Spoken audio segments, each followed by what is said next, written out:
Hi guys, this is Rose and welcome back to Kiroki Fracos channel, and in today's video we are going to unbox some items that I ordered from Shein.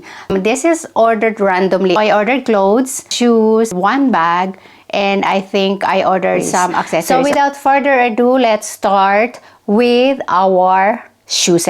Since itong mga shoes na to is gagamitin ko sa pop-up na video nung sinukat ko yung mga damit. So yung ating first shoes is this sandals. This one is in color apricot. So may konting heel siya sa likod, sling back. Heel niya is makapal. Meron siyang gold hardware design dito sa front. Size nito is 37 and this shoes is true to size. So yung ating second shoes is also a sling back. Ito yan. Actually, din na rin akong ganito na kinuha ko sa Amazon. It was a ballet flat shoe. Ito yung third natin, which is the sandals. So, pangharabas talaga din siya. Sobrang flat. Wala talaga siyang heels. Pero ang ganda niya. Next natin yung bag. Meron siyang small na handle na pwede siyang gamitin lang for kamay. Ganyan lang. Meron din siyang extra na long handle. I preferred na gamitin siya ng kamay lang. Pareho ng side. Opening niya is ito, yung gold hardware na iti-twist lang. And then, ang laki ng capacity. Itong kabila, the same lang din. Same opening, same gold hardware, and then, same lang din capacity na. Okay, so let's go now dun sa hinihintay natin ng mga dresses. Ang first dress natin is two-piece set skirt. Balloon midi skirt actually. Tapos may partner siyang pataas and it has belt. So anyway, I'm petite. I am 152 centimeters. So ito yung kanyang blouse. Tatlo yung opening niyang button. Super ganda kasi it has two-tone. Brown and then light brown. And then yung collar niya is tailor collar style. Ito pala yung kanyang skirt. So yung skirt niya at the back is garterized. Maganda naman yung sa front side niya kasi may pleats siya dito. Pleated siya ng dalawa. Both sides. Meron din siyang belt. Okay, so let's go sa ating second na damit. Super ganda. Alam mo yung parang flowy yung kanyang front side and then square yung kanyang back side. Meron siyang slit left side. Anyway, wala tong bulsa. Wala siyang bulsa pero meron siyang lagayan ng belt. Yung kanyang belt, tulitela yung belt niya. So, ito yung ating third na set. Medyo makapal yung tela niya. Gandahan is meron siyang bulsa. Gustong-gusto ko talaga yung may bulsa eh. Ang partner niya, actually it's a t-shirt like with a design. Sobrang lambot ng tela niya. A design. It has a cut. May ganito siyang cut. Ganon din sa back. Meron din pala akong kinuha na isang skirt. Gusto ko kasi yung satin skirt. Kaya akong black pero I don't have this brown. So actually medyo maikli siya sa akin and yung smallest size nila is maluwag. Ganda rin yung quality ng tela. Mas gusto ko sana kung medyo parang mahaba-haba ng konti yung length.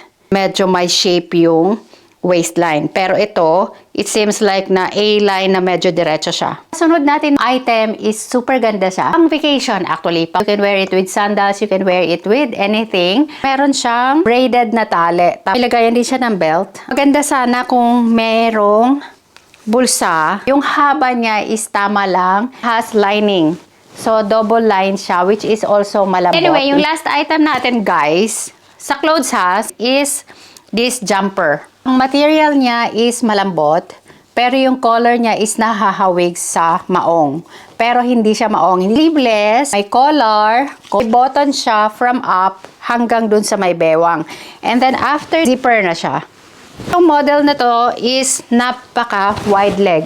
It's really wide. At super sa haba. So I have to alter this one. Kailangan ko siyang putulan. Meron din siyang belt. Meron siyang bulsa, which I like. Ito na yung mga accessories natin. Nagustuhan ko lang siya sa model kasi I thought it's really pretty. Ito yung mga tinatawag na expectations versus reality. Pinilang design din and days. And it has nose pad. So ako talaga, kailangan ko talaga ng may nose pad. Maganda siya kung ayaw niya mag-stay.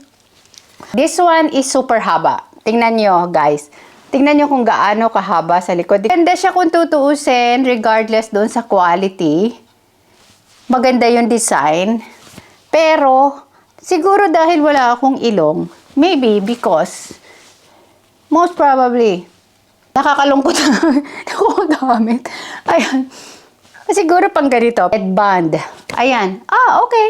Pwede. Okay. Pwede naman pala.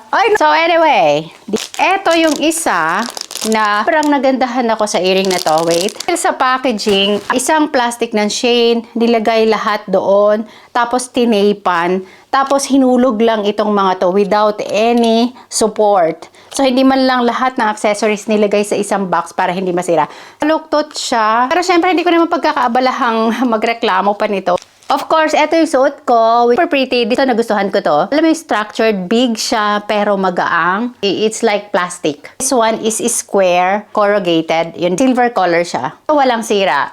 This is in good condition. Wala. Okay, so this one also is sira. Nahulog yung isang part niya. Ito yung, nahulog din yung second. Meron akong in-order na cute, super cutie. Sana mag-work siya. Instead na walang design na pins ang gamitin, let's say open yung damit mo dito, kailangan isara ng konti. Ayan o, super cute.